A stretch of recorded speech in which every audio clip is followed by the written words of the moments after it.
జిల్లాలను విభజించారు, కార్యాలయాల సముదాయాలను నిర్మించారు. ఇదంతా ప్రజల ఇబ్బందులను తొలగించాలని, ప్రజలకు అధికారులు అందుబాటులో ఉంటారని చేశారు. కానీ అక్కడ మాత్రం సీన్ రివర్స్. కలెక్టరేట్కు వెళ్లడమే ఆ జిల్లా ప్రజలకు సమస్యగా మారింది. రవాణా సౌకర్యం కూడా లేకపోవడంతో ప్రజలే కాదు ఉద్యోగులు కూడా ఇబ్బందులు పడుతున్నారు. ఇంతకు ఆ జిల్లా ఏది? కలెక్టరేట్కు వెళ్లాలంటే వాళ్ళు పడుతున్న కష్టాలేంటి? Let's watch the story. Telangana రాష్ట్రం ఏర్పడిన తర్వాత జిల్లాల పునర్విభజన జరిగింది. పరిపాలన సౌలభ్యం కోసం నూతన జిల్లాల ఏర్పాటును రాష్ట్ర ప్రజలు స్వాగతించారు. అయితే కొత్తగా ఏర్పడిన కొన్ని జిల్లాల్లో కలెక్టరేట్ భవన సముదాయాన్ని జిల్లా కేంద్రానికి ఎక్కడో దూరంగా నిర్మించడంతో ప్రజలు తీవ్ర ఇబ్బందులను ఎదుర్కొంటున్నారు. అలాంటి వాటిలో కొత్తగా ఏర్పడిన నిర్మల్ జిల్లా ఒకటి.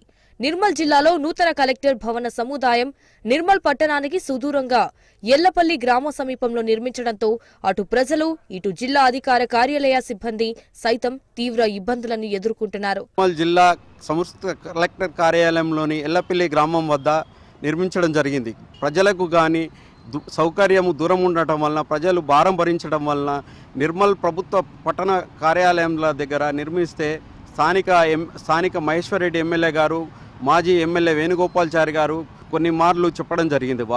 దీనితో వాళ్లకు ప్రయత్నిస్తే చాలా బాగుంటుందని నిర్ణయించడం జరిగింది. నిర్మల్ జిల్లా కేంద్రంలో నిర్మల్ పట్టణ నడిబొడ్డున సుమారు 14 ఎకరాల ప్రభుత్వ భూమి ఉంది. పట్టణంలోనే కలెక్టర్ భవన సముదాయం నిర్మించాలని అప్పట్లో ప్రతిపాదనలు సైతం వచ్చాయి.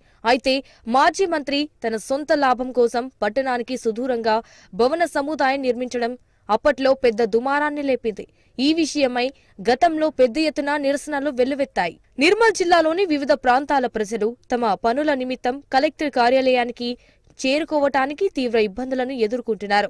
నిర్మల్ పట్టణానికి దూరంగా నిర్మానుష్య ప్రదేశంలో కార్యాలయాలు ఉండటం, అక్కడికి చేరుకోవాలంటే సరైన రవాణా సౌకర్యం సైతం లేకపోవడంతో కలెక్టర్ కార్యాలయానికి రావడం పెద్ద ప్రహసనంగా మారింది. మాజీ మంత్రి తన రియల్ ఎస్టేట్ వ్యాపారాల లబ్ధి కోసం కలెక్టరేట్ భవనాన్ని సొంత గ్రామమైన ఎల్లపల్లికి తరలించాడని జిల్లా మొత్తం కోడై కూసింది. ప్రజలకు అధికారులు చేరువగా ఉండాలని చేసిన కొత్త జిల్లా ఏర్పాటు కాస్త తలకిందులైంది. ఈ విషయమై అప్పట్లో వివిధ రాజకీయ పార్టీలు, మేధావులు తీవ్రంగా నిరసన చేపట్టారు. ఒక దశలో అప్పటి ముఖ్యమంత్రి కేసీఆర్ సైతం పునరాలోచించారు. కానీ మాజీ మంత్రి మొండితనమే నెగ్గింది. నిర్మల్ జిల్లాలో జిల్లా సమీకృత కలెక్టర్ కార్యాలయం పట్టణానికి దూరంలో ఎల్లాపల్లిలో నిర్మించడం వలన ఇక్కడి రైతు కూలీలు తమ సమస్యలను, విద్యార్థులు తమ సమస్యలను